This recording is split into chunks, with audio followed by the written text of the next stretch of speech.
Good day and welcome to the journey. I am Reverend Bobby, and with me today is my friend from the ATL, Reverend Dolores Voorhees. How are you today, Dolores? Doing wonderful. Doing wonderful? Doing That's wonderful. good. And while Dolores is doing wonderful, I want you guys to do wonderful too and subscribe to the channel. That's Gospel of Robert, capital GOSPLOF, capital ROBERT, no spaces. You might have to put the at sign in front of it to get to the YouTube page to subscribe. So, Dolores, Yes. give us a little snippet. Tell us something about Dolores, the person, the woman, the reverend, all those things that you be. All of those things that I be. Mm. Well, I am a minister and have been for the past 35 years. I was ordained by Reverend, Bar- Reverend Dr. Barbara Lewis King at Hillside International Truth Center. And so I've been a New Thought minister, as I said, for 35 years. I've worked in real estate. I'm a mother, grandmother, great grandmother. So, what else? What else? I don't know. That's it. That's I could it. tell, but I could tell you was ordained a long time ago. Couldn't even remember Dr. Barbara's name.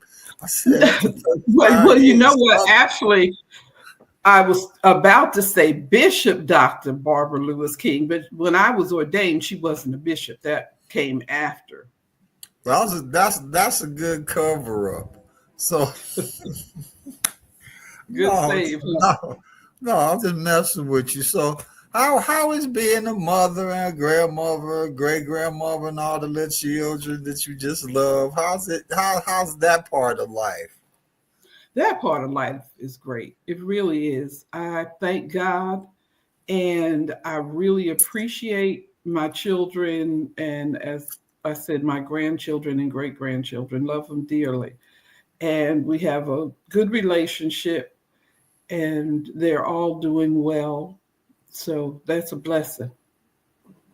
I know because usually when I talk to you around the holidays and stuff, especially Thanksgiving, they all finna come to your house and you making stuff, and you seem to just seems to please you endlessly. Why is that? I enjoy my offspring. I do. We have fun together. Uh, my girls are considerably older than my son, but they have a good relationship. And so we just have a good time. And then I get to hear all the stories about the things that they did when they were children that I didn't know about. Oh my And goodness. yeah, we can laugh about those things You be now. like, you be like, what? So, being in ministry for 35 years, what are some of the really high points of that time, and how fulfilling is that for you? I enjoy that as well. I have had a wonderful experience. As I said, Dr. Barber was my mentor, my teacher, my sister girlfriend, all of that, my spiritual mother. And it was a wonderful experience because I got to be side by side with her as she went through various experiences. We had any number of people come to Hillside through the years that I was there, well known people throughout the country. So it was Like a me. wonderful. Well, I had some other people in mind, like Maya Angelou and Oprah Winfrey, and Oh, the sexist side, huh? well, not only that, uh, I'm just we had messing some men with as you. well. Michael Beckwith, we had quite a number of people, Eric I'm just messing with you. Michael But Geisler. Beckwith was there that day I got hooked up because my friend and had brought me to church. And as we were coming up the hill, I said, Mhm. man, my best friend at Morehouse name was Michael Beckwith. So we go in church, I go in the bathroom, and here come these footsteps down the hallway. I'll never forget Michael Walker. We walked hard on his heels. And when he came in the door, I looked, I said, Spike. He said, Bobby. We hugged. And that was the start of my New Thought World experience. Isn't that something? But that goes back to the 0 degrees of separation stuff we're coming to realize now because everything is really, really close and really, really tight. And how does that work for you? Well, as I said, it works well because through New Thought, I've met some wonderful people, had some wonderful experiences, and it's an opportunity to grow year after year, going through various experiences, sharing with people from different parts of the country. It all comes together well. And as you share with those people, what kind of reaction you usually get? I usually get a positive response. I get people come up to me who have heard me speak years before, and the funny thing is, they'll say, "Do you remember when you said so and so and so?" And I'm like, "No, I have no idea," because probably when I was speaking, that was spirit, and it just kind of was flowing, and you know, I I don't remember because different people, there are things that you can say during a sermon or when you're giving a talk, and different things resonate differently with people. And some people will come up to you and say, "You were preaching to me," and I'm like, "Well, I was speaking to everybody, but I'm glad it hit home with you. I'm glad there were some things in what I said that you could use or benefited you in some way or were an aha moment for you." Well, see, the thing a lot of times that we as the ministers, the deliverer of the message, don't understand is how important that word, how deeply that word you gave them affected them. Mhm. Because that is our job and that is what we do. So Exactly. when it affects them in that manner, does that make you feel like good or cool that you was that vessel that they could get something through? Because 80 years they come with me. Do you remember when you said no? But you remember when I said because it affected you so very well. And how do you feel about having that kind of effect on people's lives? Well, I feel like I'm fulfilling my purpose. That's what God put me here to do, and I feel like I'm doing what God would have me do, and that feels good that I'm on purpose, and I'm glad to be a blessing to others. My desire is for everyone to do well. My favorite scripture, or one of the scriptures that I use a lot of times when I end my talk, is, "Beloved, I wish above all things that you prosper and be in health, even as your soul prospers." So that says or encapsulates everything that I intend to say as a minister or do as a minister. That's my goal. I want everybody to prosper and be in health. That's what I was going to say. The things that you do that are supportive to that with people. What are some of those things you do that support people in that? Well, I teach classes and have been for years. I do counseling. I have spoken at the Gold Rush Women's Conference in Chicago with Reverend Jackie Trish Atkins. I've been on panels at INTA, the International Truth Alliance in Arizona. I have spoken throughout the Atlanta area in the New Thought churches. There's a number of churches that I speak at kind of regularly here in the Atlanta area. And you give the same message overall of people doing well. Have you? Is it? an overall thing, or does it speak to certain people in certain communities in different ways, or is it like it just covers everybody? It covers everybody. It covers everybody. Now, whether some people probably receive it better than others, some people might be hearing that type of message for the first time. So it might be like, hmm, let me think about that. Or that's not what I've been hearing, or that's not what I learned when I was growing up. That's different, but you know, they're kind of working through it. Let me process that a little bit. Well, I mean, it is what we do is called new thought. So when people say, "Hmm, I never thought about it that way," that means we're doing and fulfilling our job. And how good do you think you are at your job? Like when you come in and things are in front of you to do. You go dun dun dun dun dun dun.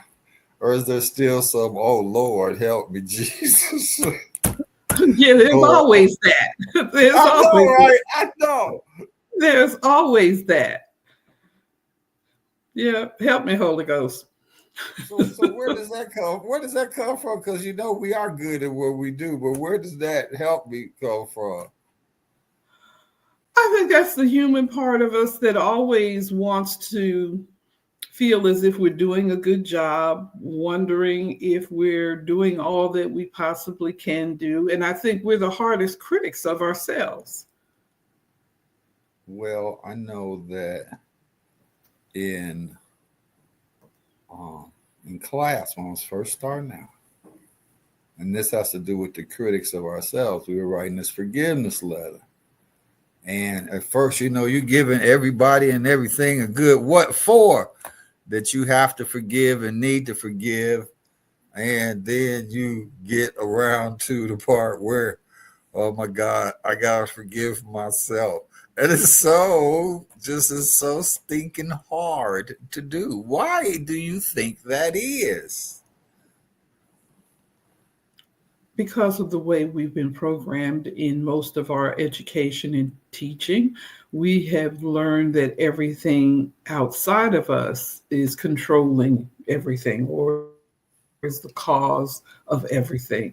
And when you're in New Thought, you begin to learn that you're the cause of everything, and that what you see in your outer experience is just a reflection of your consciousness.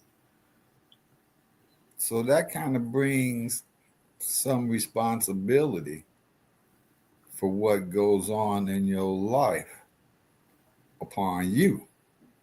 Oh, Um, definitely. as you walk through these years, how does that affect people when they come to that realization as you've seen them come to it or not? Well, some of them haven't challenged with it, and some of them haven't quite gotten there yet. And others say they know that, they're responsible, but they still haven't actually taken ownership of the situation or the circumstances that they're in. They're still, kind of work through it and feeling as if they're the victim rather than the victor in the situation. So it's a challenge for some people. Some people readily get it and they operate from that principle. And I tell them responsibility is just choosing my response. I have the ability to choose my response. And I tell people don't let people push your button and yank your chain. Thus, like to choose you this day. Where is that? Joshua was somewhere up there, somewhere. But anyway, Mhm. because you have to do that each and every um, day, as it says in the scripture. But I'm finding you have to choose each and every moment because the way stuff comes at us, especially us, because we say we believe this stuff, it gives you an opportunity to prove you believe it by, coming at you all the time, man. Have you found that easy? Is it getting easier now, more difficult, or about the same? Because it just goes, whoa, to you at this point of your spiritual development. I feel like it gets easier. I feel like it gets easier as you go along because over the years, you had many opportunities to prove the principle. So I feel like it gets easier. And then, two, sometimes the challenges get more difficult, but it's like Jacob's ladder. Every rung goes higher and higher. So you're going higher and higher. But the principle, and that's what I've shared with people, regardless of the outer circumstances and how challenging they may be, principle never changes. God, the source, infinite intelligence, whatever name you want to give it, is the same today, yesterday, and forever. Principle never changes. So one can choose then to stand strong on that which is principle, is truth, is eternal, um, in the effect of messaging to us and us getting our messages, knows what it's doing because it's been doing it forever. Why do we resist so much? Do you think? Because I know you don't do none. Psychologically, everyone wants to be right. And in being right, you want to hold on to whatever idea or thought or way of doing things that you've been doing them. Even it For, works to your disadvantage sometimes. for some people, yes. Some people have to learn the hard way. Some people have to have the experience more than one time. It will be with different people, but it will be the same experience. Might be a Mm-hmm. different face in a different place, but they'll have that same experience over and over again until finally they say, aha, I got it. No, I'm not doing it this way. I'm going to do it the other way. Do you think it's comfortable? Like just being in a space, it knocks you up upside your head, but at least it's comfortable to you and they get kind of in a comfortable rut because they don't have to do no work at that point. Yeah. And usually that's why something comes to knock you upside the head because you've gotten comfortable, you've gotten in a rut and want to be in that same place and in that same space. And as I said, life is ever evolving, it's ever taking you higher and higher. One of my minister buddies, the Reverend Maurice Bowens, may he rest in heaven, used to always say, grow you must, because that's the reason we here. And if you're not growing, you don't have no reason to be here. The tree that wasn't bearing no fruit was a hard one for me. That parable, because Jesus was basically like, "You ain't doing no good. Get out of here."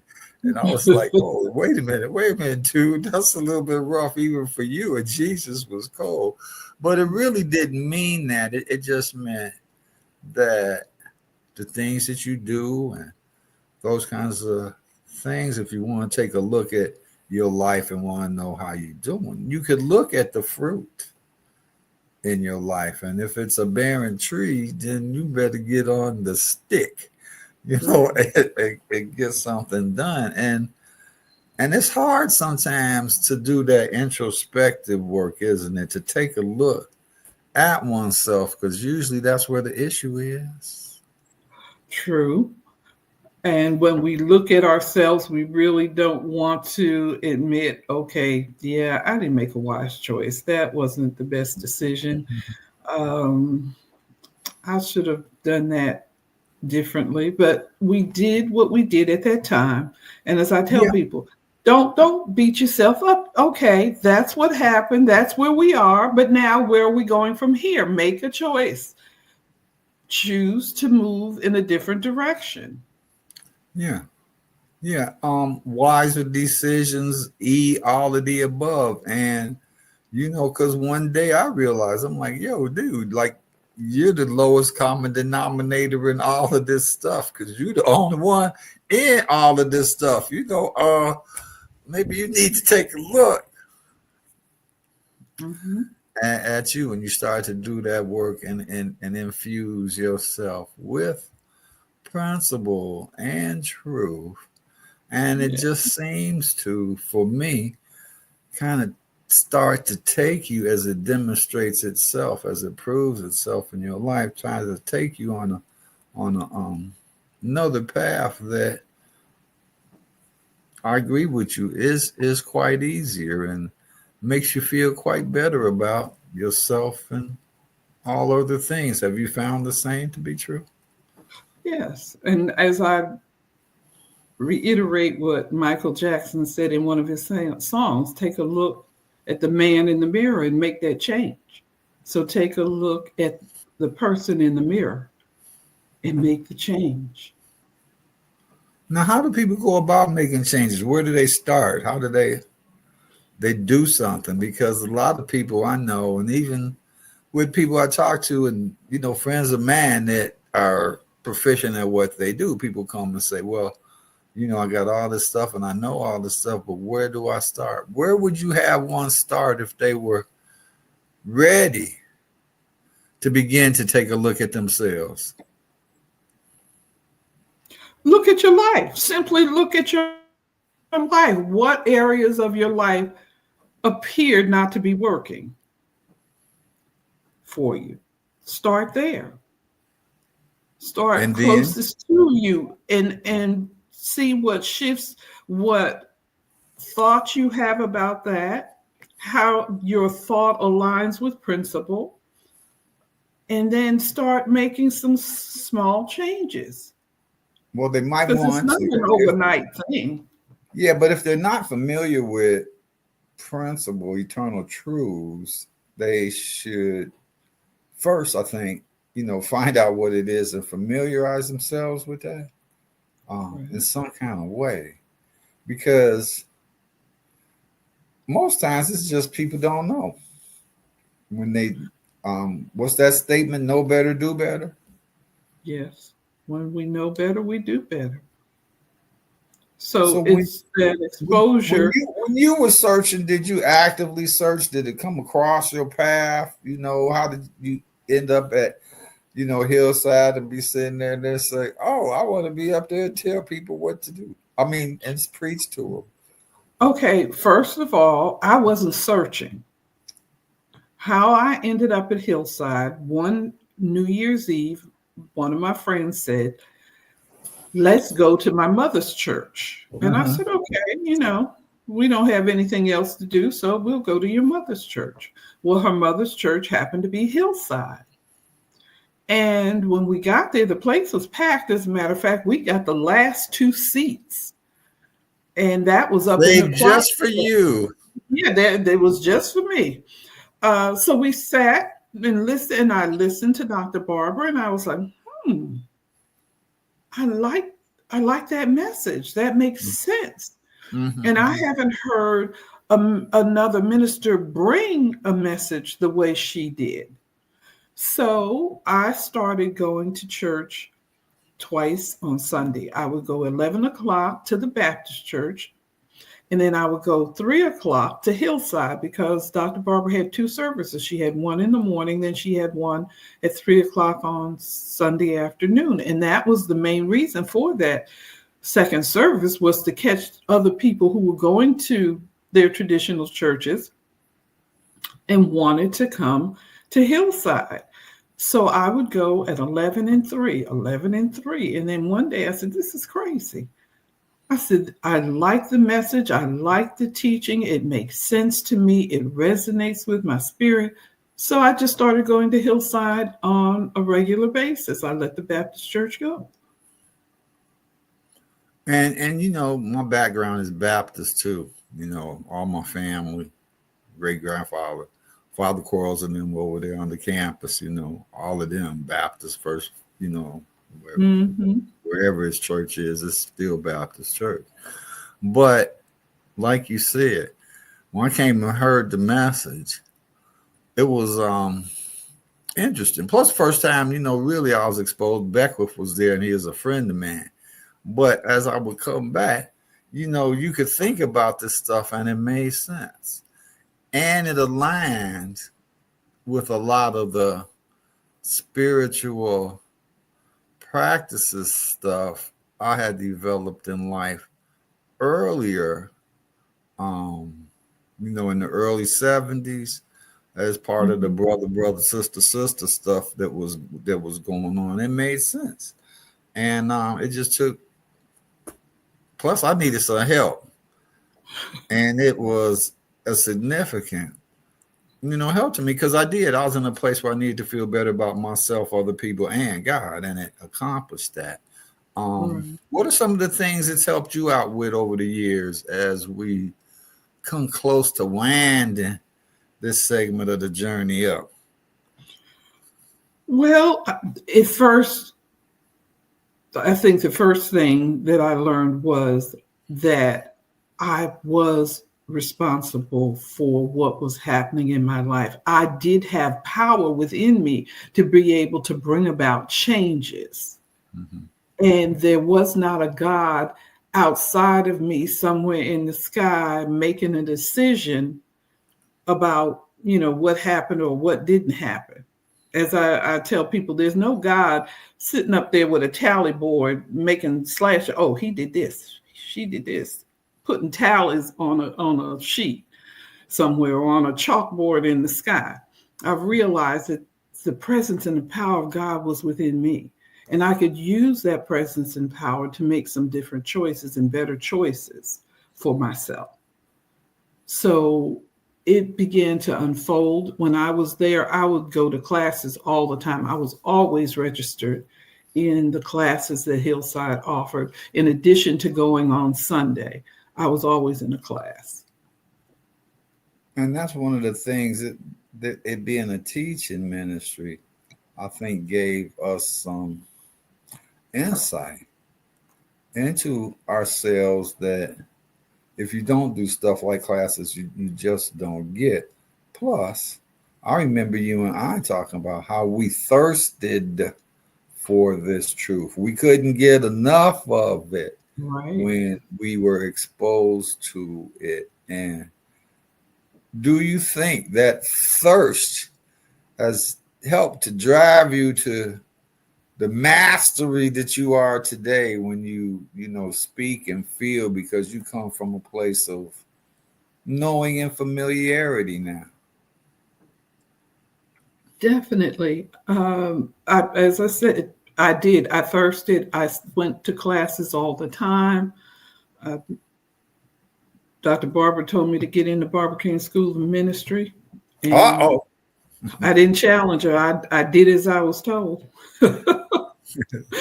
But it has been a wonderful She experience. was quite a force to challenge, though, let me tell Oh, you. come on. Somebody's towering over you at 6'5" and telling you to do this. Yeah, I know, you about to do what she I know says she do. towered over me too, in her stocking feet. It just used to amaze me. So I did get into the school and I thoroughly enjoyed it and learned. Had some wonderful teachers.